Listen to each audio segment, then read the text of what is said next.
Hello everyone, কেমন আছো সবাই? তো দুদিন আগে মর্নিংয়ে যখন আমি বাজারে যাই আর বাজারের অবস্থাটা দেখি এত খারাপ কি বলবো। আর মাছ তো বলতে গেলে বাজারে খুব কমই উঠেছিল।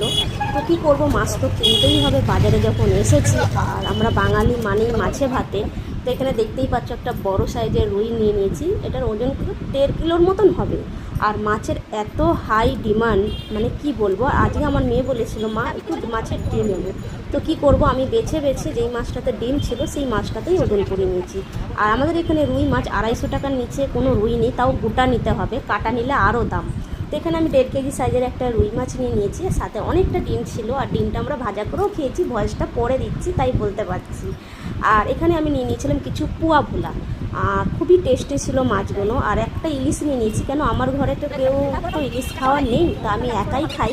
তো ইলিশের যা দাম বুঝতেই পারছো, একটা ইলিশই আমার মিনিমাম 100 টাকা